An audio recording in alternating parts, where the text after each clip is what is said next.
Big announcement. Yeah, we've done announcement it before. time. Never like this, but we've done it before. Yeah. So let's make it official. We are opening up for nominations starting right now. Yep. Stay tuned to our social media, and it'll give more details. But yeah, from now till the end of July 2025, send in your nominations. Let's get some nominations going, and then we'll update you guys shortly after as to who's going to get a free roof this year. Absolutely. Let's bless our community, bless your neighbors, and send in your nominations. The applications come in, and then we're going to have a hearing time, and then we'll be announcing a winner at some point in the not too distant future. The biggest thing we ask here is we want people, we have had this where people are just sending in stories to try and get their brother a free roof just because, it's a free roof. Yeah.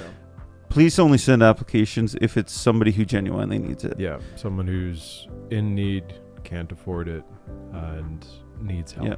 And life has beat them down, and they're genuinely trying, and through no fault of their own circumstances, they're just it could be hitting them hard. Or like a sick kid, like something like that. Like there's so many hard stories out there, guys. Like just send in what's needed. Like, if you need it. Yeah. Can I share a testimonial about this one?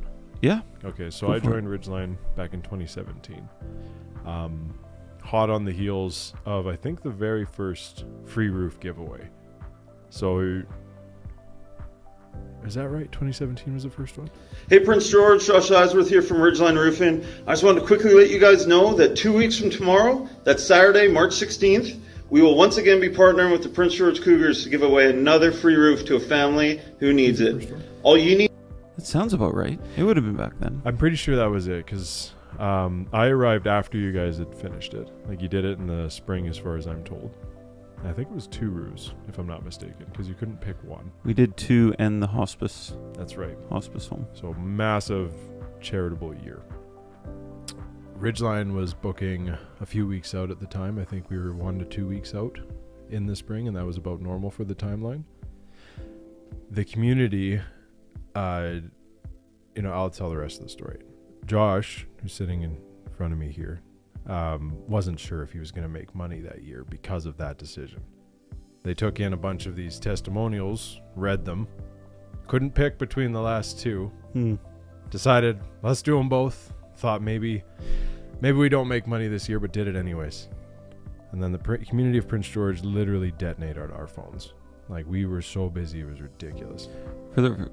Those couple of years we were overwhelmed with work. And I think that was just the community responding to it would have been a sacrifice. Again, you didn't know your phones were going to blow up, and then they did. Yeah. Like, that was a byproduct that you didn't know was going to happen. And I got to jump in when it just, like, the phones exploded. And that's not why we did it. No. Like, we talked as a team, and it was just like, it's actually one of the hardest days of the year, because we like to do this every year if we can. And when you get, I think we get on average anywhere, some years it's as low as 10 to 12, some years it's up to 25 stories, like letters, and some of them are 3-page and they're just front and back letters of stories. Like circumstances of showing the need of that's in our community. Like, this is in our neighbors, in Prince George, and to have to go through all those, my wife cries every time we do them, and to go through those on that day and actually have to select a couple. One, it's supposed to be one, sometimes it translates into more. It's a hard day. It's a really hard day, and but it's one of the most rewarding. So that's one of the hardest days of the year. Is just that day where we have to read all these essays and pick. But the byproduct of that is the best day of the year, hands down, is the day that we put the call out to the crew to be like, hey guys, this is a story. I'm going to go. Company's going to buy the product. If any of you are willing to come, volunteer your time, and everybody shows up. And it's such a joyful day where the whole team gets to be a part of helping just have fun, somebody in the community. Bless a family. And just one year, a couple years ago, we were helping an old veteran, and he didn't have it wasn't a very big roof. I actually think I don't even think we marketed this one. We just did it on the side. Yeah. And we just told the guys, hey, I think it was an Easter Monday. Oh. It was a holiday, and I said, I'm going to take my 11-year-old son and do this little roof. Yeah, I remember if any of you guys want to come help me. And I think we had like 12 guys on this tiny little roof. Yeah. And we did it in like 3 hours or something, because it was like just overkill. Like if there's guys standing around chatting while others are going full tilt, they're overloaded. Oh yeah. It was a great time. Yeah. But the crew loves those days, and they're some of the most meaningful days of. It's one of the things that makes me truly love doing what I do, is getting to be an influence and give back to our community. Yep, to bless other people. Like the amount of stories that have come across our desks, crack your heart open. It hurts to see that there's pain like that in our community. And it's wonderful to not just come in and do this for a paycheck, to like actually make a difference. Like that gets me out of bed. Knowing even on the hard days, I can reflect on what we've accomplished with that. Yeah. And it keeps me going. Like, there's quite a few clients that come to mind, but every single one of them, I'm proud that we helped them. Yeah. I have zero regrets about any of them that we've done. And I mean, this company's been around for a decade now, so we've done quite a few. And again, like I said, we don't always market, because it's not even about marketing or anything like that. It's like genuinely just trying to help people who need it. Yeah. And getting to have a positive impact as a crew. Yeah. So I agree. I think so the year's 2025. Yep. It's time to do it again. That's right. So here we go. So quick summary of what needs to happen here is you, Prince George, need to get on your computers. If you want to write us a letter in the mail, you can go ahead and do that too, I suppose. Yeah, we'll take letters. I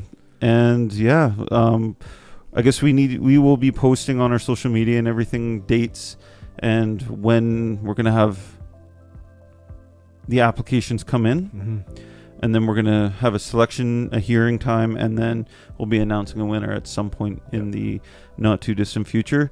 The biggest thing we ask here is we want people, we have had this where people are just sending in stories to try and get their brother a free roof just because, it's a free roof. Yeah.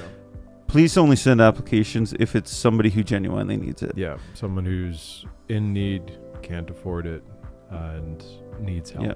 And life has beat them down, and they're genuinely trying, and through no fault of their own circumstances, they're just hitting them hard. Or a sick kid, like something like that. Like there's so many hard stories out there, guys. Like just send in what's needed. Like, if you need it.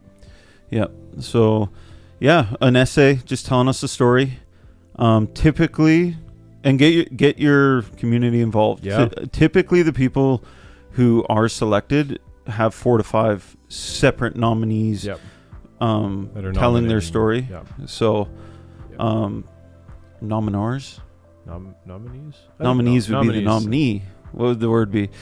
They have... nominators. Yeah, nominators. We'll go with that. So, 4 to 5 people nominating them to get this opportunity, because we want this to be meaningful and life-changing to somebody who needs it, because if your kitchen cabinets are old and outdated and you're in a hard place in life, you can live with old cabinets. Oh, yeah. You can't live with a roof that's failing and water's getting into people's homes. Yeah. So can't live with a leaky roof. Yeah. So there you go. I think... what kind of information do they need to send in outside of the story? Like, I'd say like the home address. Yeah, we need the address. Yeah. Photos always help. Yeah. Obviously, backstory on the. Who are you nominating? Yeah. Who? How do we contact you as well? Yeah. Yeah. All these things very important. We need contact information. Yeah. No. Overall, it's pretty simple. Yeah. Just give your basic info, a good background. Again, I prefer it. We get a lot of nominations, so if you can keep the story fairly condensed, and if we need to, we'll reach out for you for the more fine-tuned details if we're struggling to please don't send a 5,000 word essay. Yeah. If you can avoid it, if it totally justifies it, We'll read fill it, your boots. but Yeah. it's gonna be some late nights.